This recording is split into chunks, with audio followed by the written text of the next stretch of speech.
Libre de Culpa es un guión que me llevó años, o sea, si no mal recuerdo me de haber llevado pues, por lo menos 2, 3 años escribirlo y levantarlo, ¿sí? Entonces cuando yo filmo La Cruz de Cornelio, que lo filmé justo antes de Libre de Culpas, lo hice porque la gente decía, bueno, estuviste en el CCC pero no hemos visto nada que hayas hecho. Yo tenía algún corto por ahí del CCC que nunca se acabó esto, pero más que tratar de retomar eso, lo que dije es, bueno, voy a filmar un corto para que vean que puedo filmar. Esa era la razón principal de hacer La Cruz de Cornelio.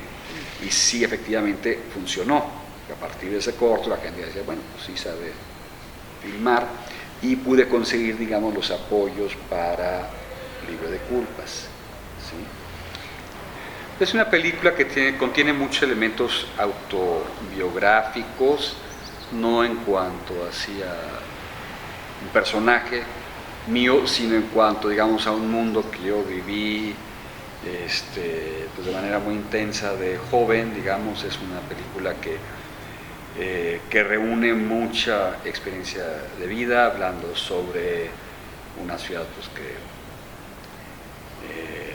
siempre ha sido fundamental, Cuernavaca, un cierto medio, una cierta visión del mundo. O sea, sí es una ópera prima que, al igual que muchas, uno trata de volcar como buena parte de su experiencia de vida en ella. Entonces a veces resultan obras, digamos, complejas o demasiado atadas a aspectos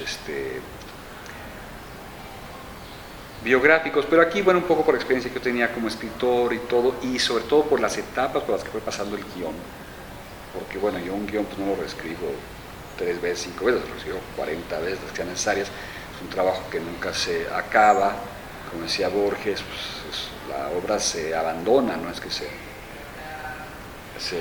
acabe.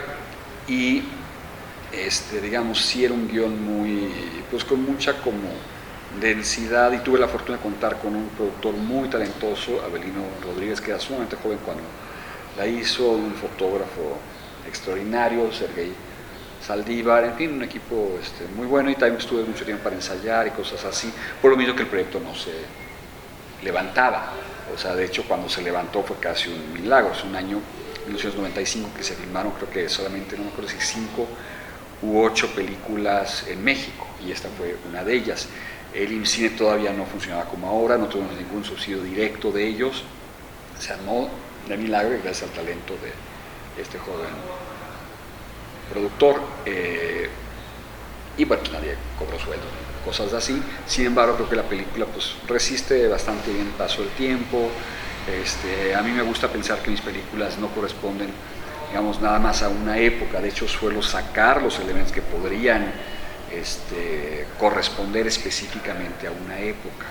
De esa película yo dije, bueno, es como si se hubiera filmado en los últimos, digamos, en algún momento de los últimos 15 años, y ahora, con el tiempo, creo, pues ya a más de 15 años de que se filmó, creo que la película, pues sí, también podría corresponder, digamos, vagamente al año 2002, por ejemplo. No es una película por la que pase tan fácilmente el tiempo, ¿no? Y eso supongo que se consigue pues, tratando de anclarse en temas universales y no tan anecdóticos, ¿no? Que se llama Óperas Primas del CCC, que supone que a los egresados se les da el chance durante 5 años siguientes de meter un proyecto para un largometraje que eventualmente se les producirá.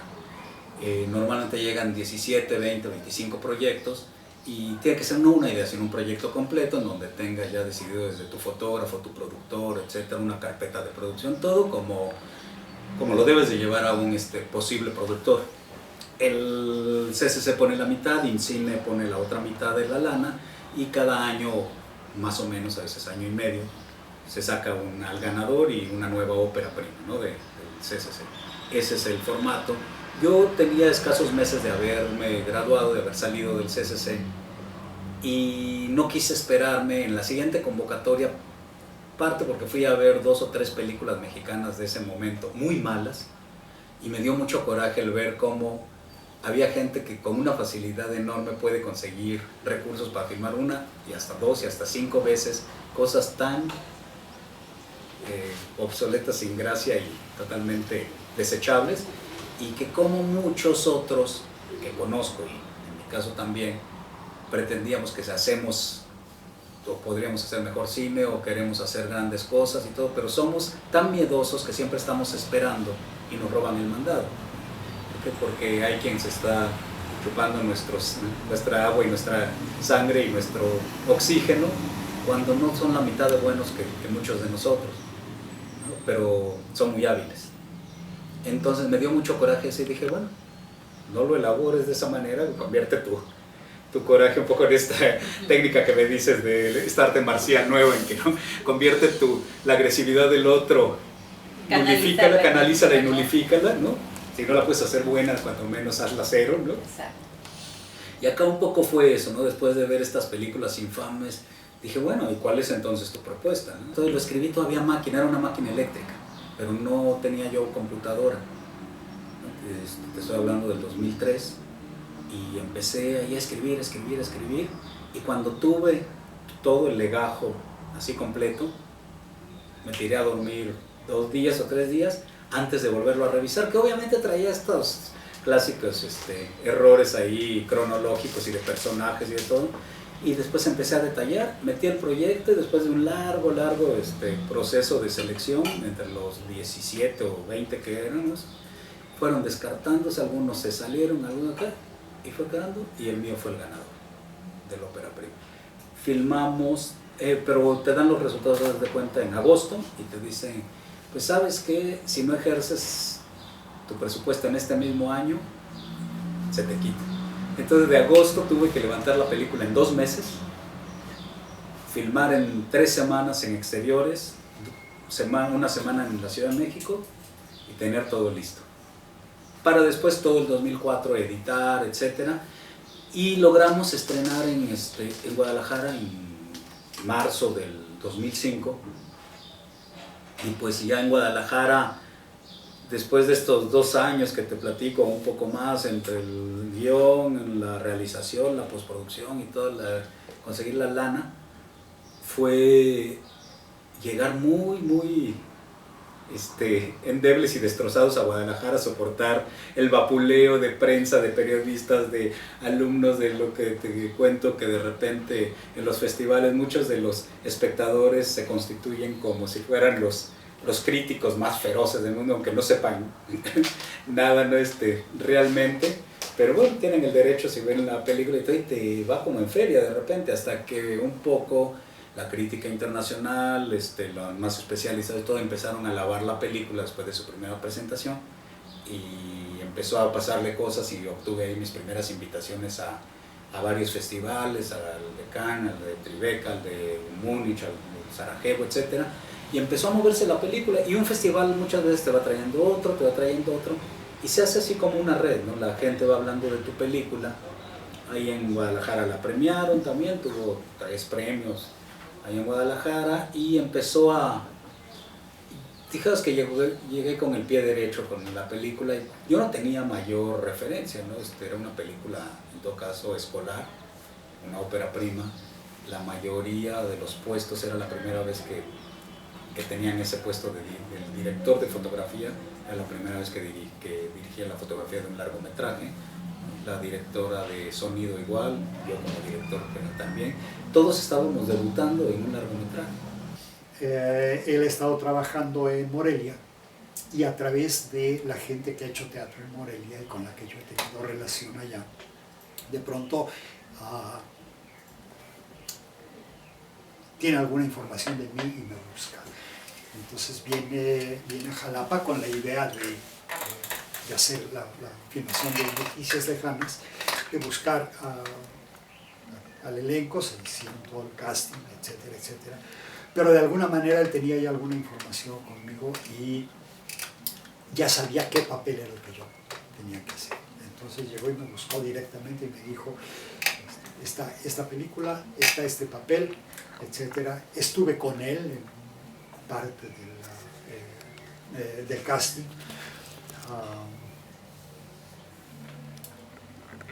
Y finalmente, bueno, se empieza a hacer la película. Mi participación no es muy extensa, es muy breve. Se hizo en un albergue en la Ciudad de México, con tan buena fortuna que en la película aparecen 2 escenas distintas, en 2 momentos distintos, en que mi personaje llega al albergue y el protagonista de la película llega también al albergue y nos encontramos. Y después de un tiempo nos volvemos a encontrar en el mismo albergue, etc. Bueno, con tan buena fortuna que pudimos hacer la grabación de las 2 escenas distintas la misma noche. De manera que lo que estaba programado para durar 3 días, lo hicimos en menos de 24 horas, con muy buenos resultados, según lo juzgó Ricardo, y es una experiencia también muy interesante por la historia que cuenta, y sobre todo por este personaje tan interesante. Entonces, bueno, pues tiene ciertas características, es como parte del pueblo, el chismoso del pueblo, el que seguramente que en alguna otra escena, en alguna otra época de la misma película, andaba, el periódico trae el crimen de la esquina de Santa Crucecita y eso, así, y entonces su acción es descubrir las fotos del párroco del pueblo, ¿no? El párroco del pueblo retratado con los narcotraficantes y difundir la noticia como buen periodiquero, ¿verdad? Entonces ya en el famoso restaurante donde se reúnen todos, donde la dama joven le coquetea al padre, al galán joven y todo eso, y enseña las fotos, ¿no? Allí en el mismo, se las enseña al amante del padre, del párroco, que es la señora Aragón, ¿no? La señora Aragón. Y esa es la función del señor, ¿no? Ese es el personaje, ¿no? 3 minutos en escena, ¿no? 5 minutos, uno recibiendo el periódico y más noche en la cena en el restaurante. Tu personaje en tiempo real, la película de Fabricio Prada. El tiempo real. Bueno, ahí yo sí creo que es el protagónico, porque todos los personajes que se van muriendo, abrimos la película, nosotros los gandayas, son 5 gandayas que son rateros, ¿no? Una clásica película de acción hecha por Tarantino Prada. Digo, no es cierto, por Fabricio Prada, ¿no? Por Fabricio Prada, ¿no? Y es que está de moda Tarantino, yo supongo que toda la gente quería hacer películas de acción, y la clásica anécdota, ¿no? Todos pelean por el botín todos lo pierden y todos se mueren, ¿no? ¿Tu personaje? El mío empieza del principio y a fin, ¿no? A fin, y se suicida porque todo el dinero que se habían robado, la hija de uno de ellos, que está así media tarasbulba, lo quema en una fogata, así la fogata con todo el dinero que se roban. Entonces al final, y es muy interesante, pues, mi personaje pues es así como de los malosos, ¿no? Y de policía y con el bigotote y unos lentes así muy galán, ¿no? Y todo el tiempo va apareciendo, va tomando espacio, hasta que se queda él solo con el botín, ¿no? Cómo se matan entre sí. Y esto, pues mira, los personajes, es un personaje que es malo, es un ratero, es un trance, es uno que se venga, ¿no? ¿No? Y que al final, pues tanto, ¿cómo le llaman? Para ser aguado, ¿no? O sea, que finalmente tantas cosas él hace, que finalmente se queda sin nada y se suicida, ¿no? Entonces, es el protagónico. Estructuralmente, él empieza la película con toda la pelota de personajes y se va quedando solo, y con él se cierra la película, con él encima de su cara, ¿no? De la acción ese es el fin, ¿no? Entonces, es interesante porque es una película que hicimos en una sola toma. En una sola toma la hicimos como 20 veces, ¿no? Y era 5 de la mañana, 1 en la mañana, ¿no? una en la tarde, una en la mañana y la tarde, sí, durante 5. La filmamos 2 veces, una fue una producción underground y la segunda la produjeron el zar del videoclip en la frontera, ¿no? El que vende películas de putas y de rateros, ¿no? Y ya entró en ese rubro, ¿no? Entonces la hicimos así, fue muy cansada, y sostener eso, y usar la pistola, y de veras tirar aunque fuera balas de salva y todo eso, era realmente contundente actoralmente, ¿no? Sí, mi primera película larga fue Tiempo Real. Fue como luego de estar batallando con distintos proyectos de largometraje, en específico 2 que traté de levantar y que no lo logré por distintas circunstancias, se me ocurrió hacer algo que pudiera realizar con lo que tenía a la mano, ¿no? Por ejemplo, una cámara que yo tenía con amigos, actores que estaban trabajando en la Orteuf o gente de la Facultad de Teatro, y cosas que se podrían conseguir como locaciones que no fueran complicadas. Entonces, pensando eso, o sea, íbamos como pensando una idea que se pudiera hacer sin muchos recursos, y al mismo tiempo surgió esta idea de hacer una película sin cortes, ¿no? Estaba un día sentado allá en Coapexpan en la banqueta con una amiga y ella me dijo que por qué no hacía un día una película en tiempo real, pero yo creo que ella lo decía más porque sonaba chistosa la frase o algo así, pero en ese momento me vino esta idea de hacerla no solo en tiempo real, sino hacerla sin edición, ¿no? O sea, de principio a fin en una sola toma. Entonces le conté la idea a mi papá, que él siempre colaboró conmigo en todos los proyectos, y recordaba él un par de obras de teatro. Entonces fui a ver a Paco Beberido, me consiguió las obras, las leímos, pero no estaban, en realidad no eran como las recordaba mi papá, ¿no? Eran como siempre con elipsis temporales y de un día para otro, etc. Entonces como que no se adecuaban a lo que queríamos.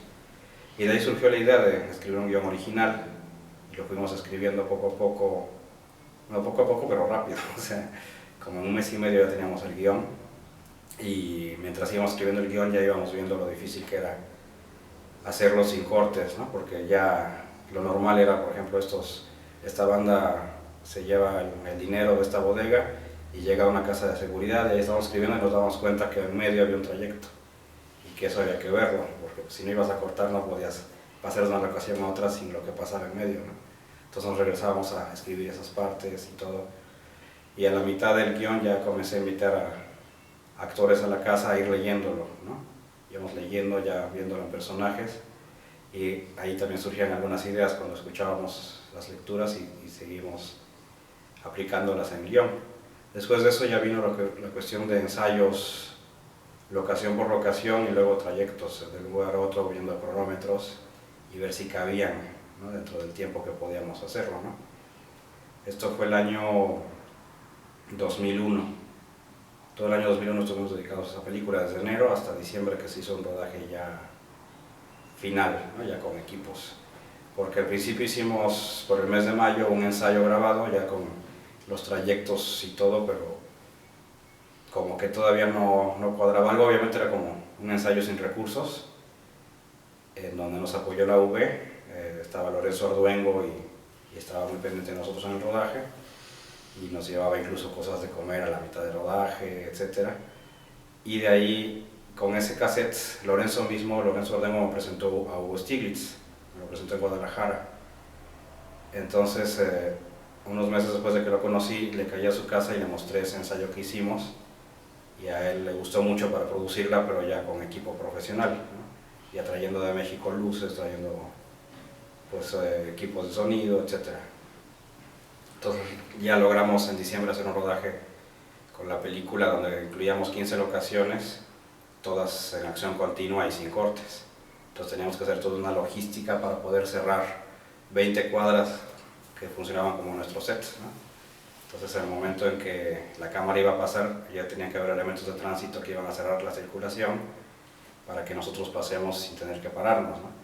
Y así fue durante 11 veces que hicimos las 11 tomas, de las cuales la última es la que se eligió, ¿no? Entonces fue todo un experimento, fue una cosa que no sabíamos, ni Hugo se imaginaba, con todas las películas que había producido, se imaginaba que vamos a poder lograr algo a una sola toma, ¿no? Y muchos fotógrafos tampoco aceptaron. Había como unos 5 directores de foto de cine mexicano ya bien posicionados y todo, y decían que no era posible, que tenía que plantear hacer cortes, ¿no? Pero Everardo González, que es el fotógrafo de la película y que como documentalista es reconocido por La canción del pulque, por Los ladrones viejos, porque dijo que sí se podía hacer y sí se aventó y vino y la hizo, ¿no? Bueno, yo inicié realizando el casting para la película Gaby, apoyando a Luis Mandoki, y que fue un casting abierto de adultos, ¿no? Y luego colaboré, era como segundo asistente o tercer asistente, pero fue un gran aprendizaje, ¿no? La formación.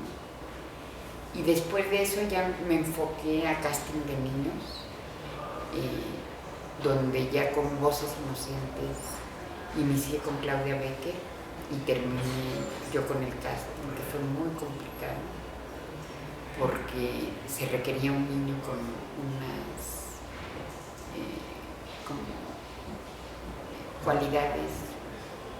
Tenía que ser un niño muy específico que diera algo con una gran intensidad en su vida interior. Y vimos como 3,000 niños.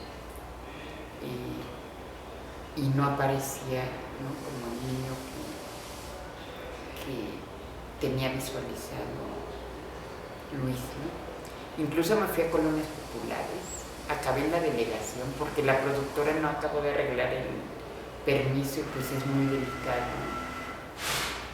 ¿no? Empezar a hacer casting a niños si no estaba el permiso. Y nos subieron a la patrulla y vamos, ¿no?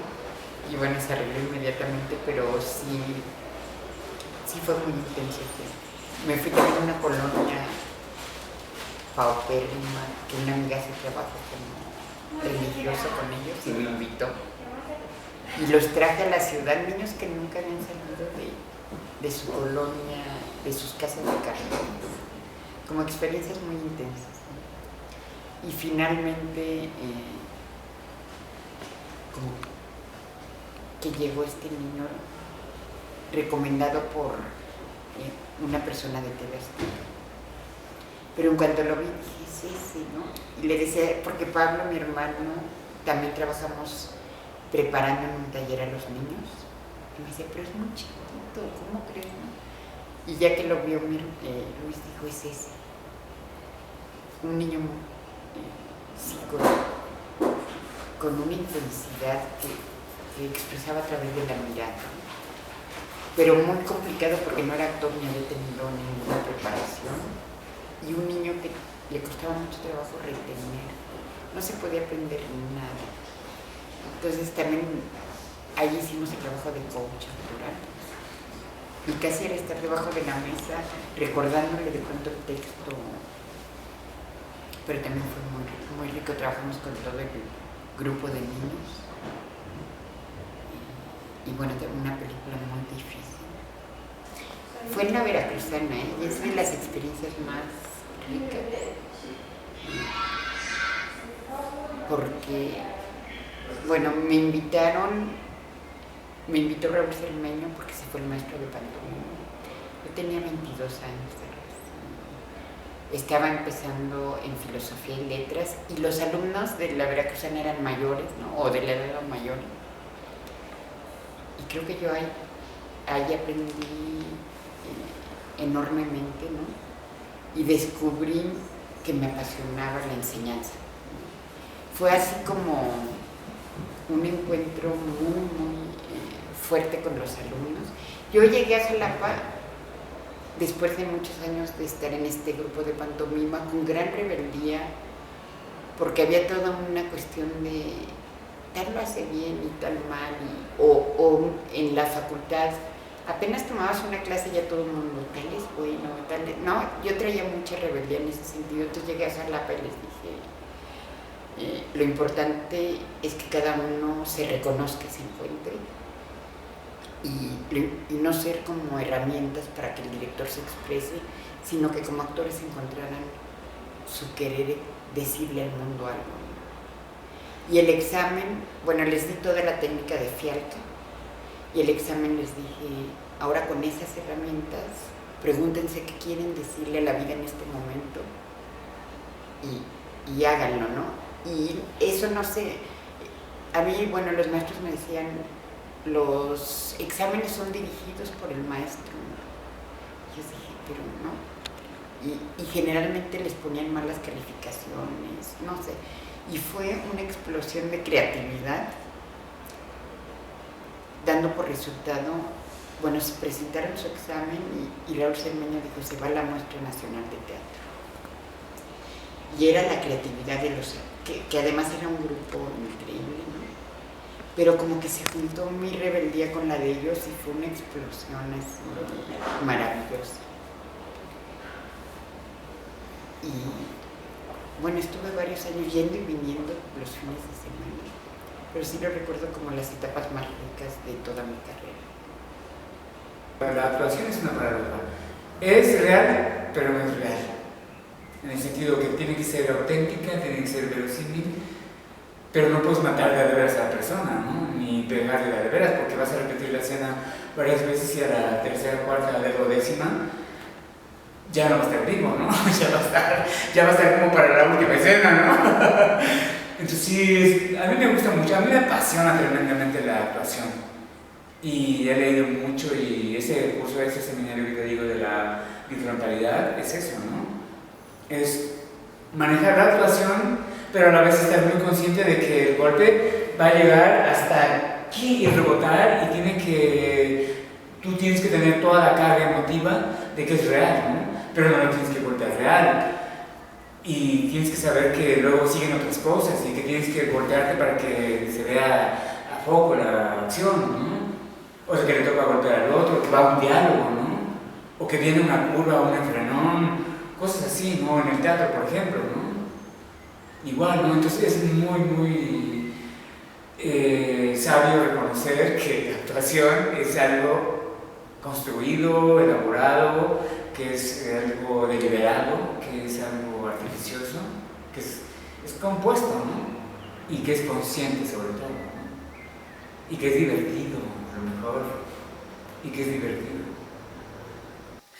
Bueno, mira, desde que lo conocí me pareció una persona muy interesante y muy amistoso. Y él me decía, mira, cuando una actriz está enfrente de una cámara, tiene que ser muy natural, no gesticular como lo hacían antes los actores y actrices del cine pasado, sino que tienes que tener mucho cuidado que cualquier gesto de tu cara se va a amplificar. Así que con calma, tranquilo, y nunca veas a la cámara y siempre siéntete quién eres, cuál es tu personaje.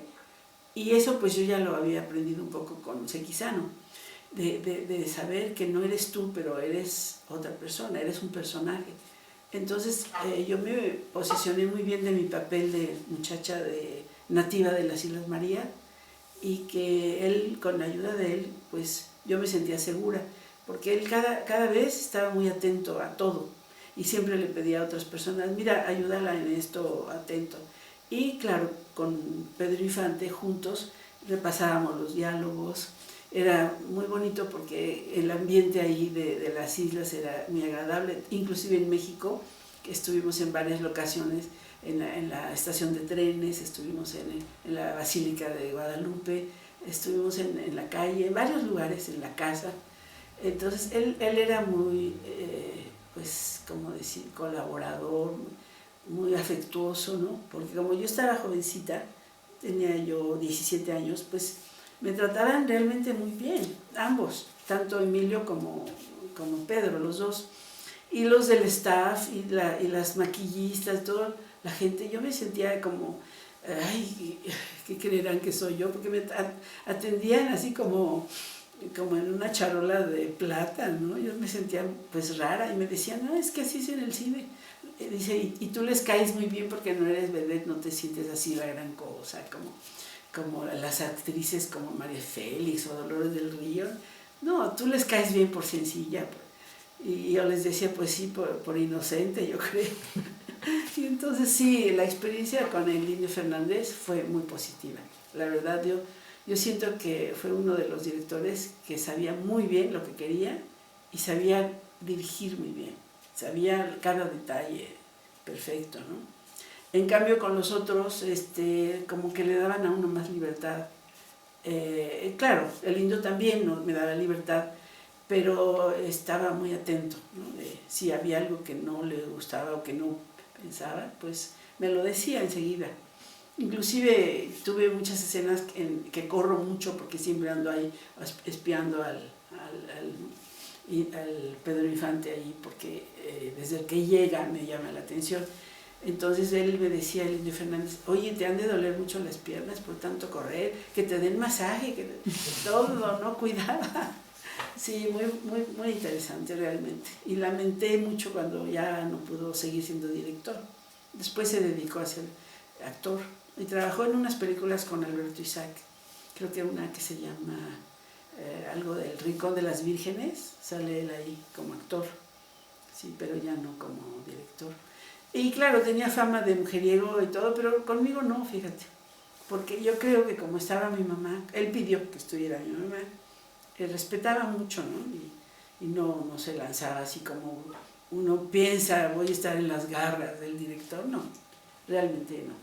Y yo creo que depende mucho de la personalidad de cada actriz, ¿no? Hay mujeres que se prestan mucho a que pues no les respeten, ¿verdad? Y otras pues sí. O sea que esa experiencia fue muy buena. Belleza, una qué, pues una, así, trapos, ¿qué? ¿Buenos o de al tiro? De al tiro, le dice la hija. ¿De al tiro o nomás de al tiro? Pues de al tiro es de al tiro. Fue muy grata, fue muy grata experiencia con Arturo Ripstein. Y fue muy grata experiencia con el cine nuevamente, con esta manera tan específica de hacer cine de Arturo Ripstein. Nadie hace cine como él. Y un ambiente como muy cordial entre los actores, entre algunos berrinches de Ripstein, ¿no? Que son apoteósicos. Pero sí me gustó esa, y fue una relación como muy cordial con él y como muy afectuosa. Tuviste una escena con Salma Hayek, ¿cómo fue trabajar con ella? Bien.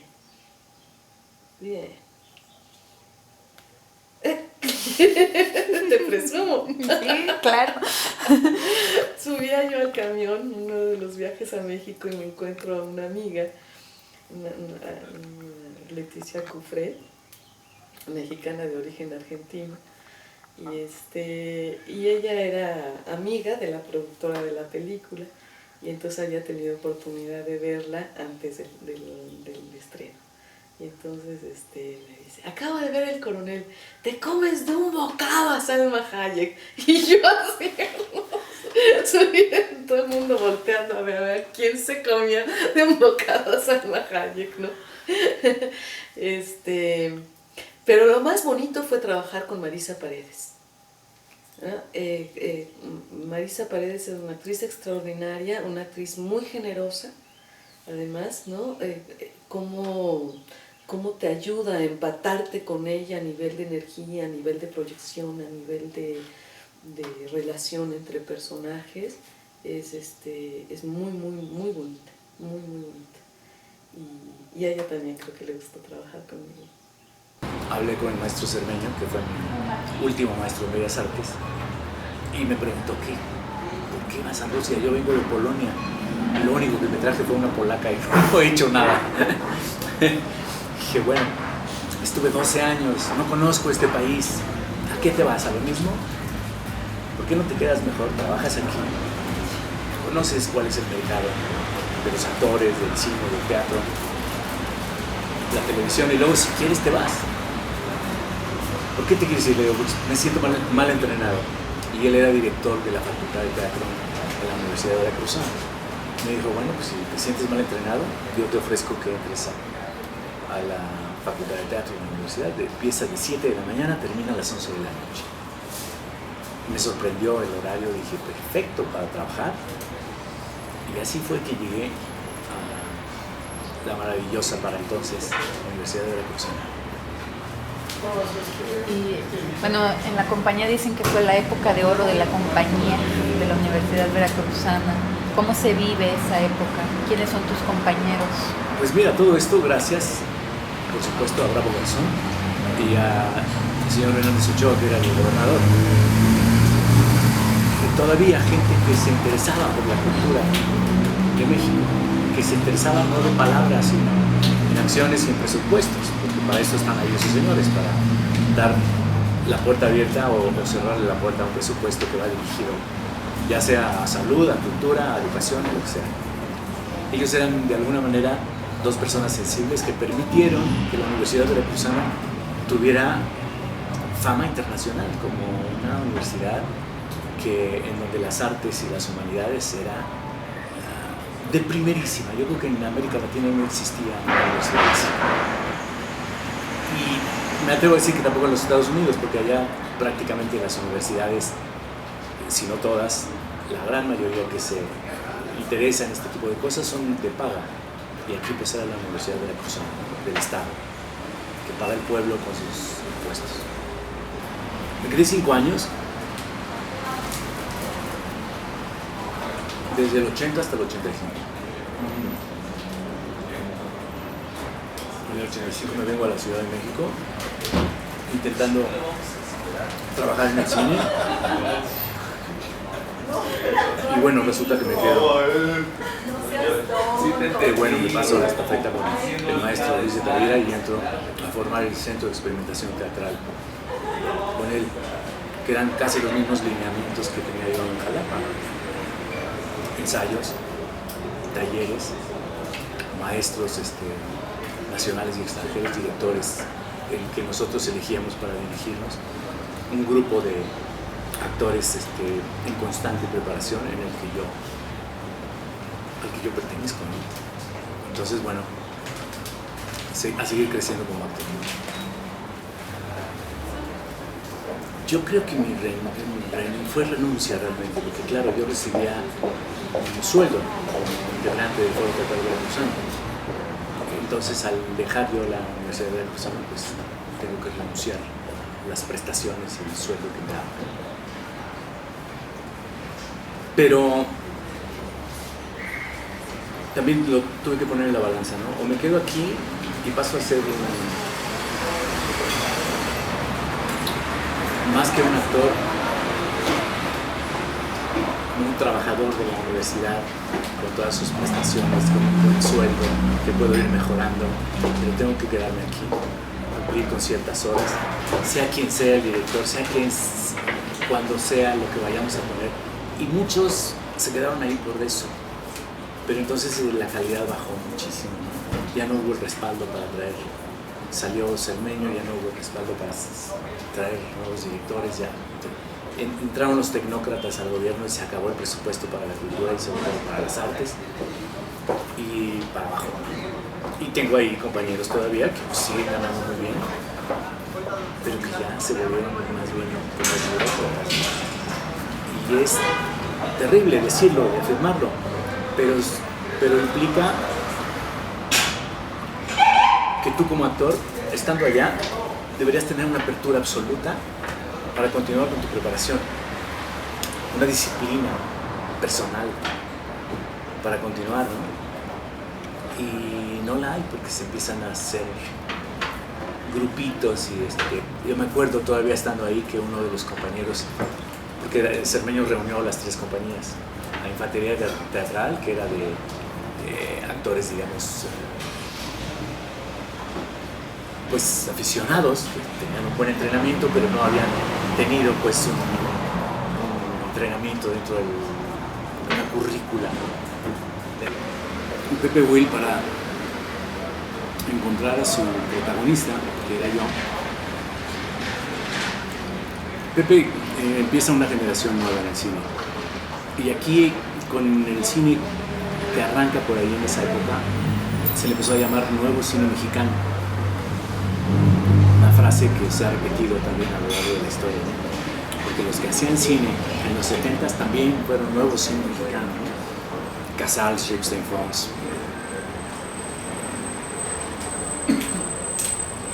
Rola, Paul Leduc, en fin. Pero esta nueva época que me tocó a mí también iniciar fue con Pepe.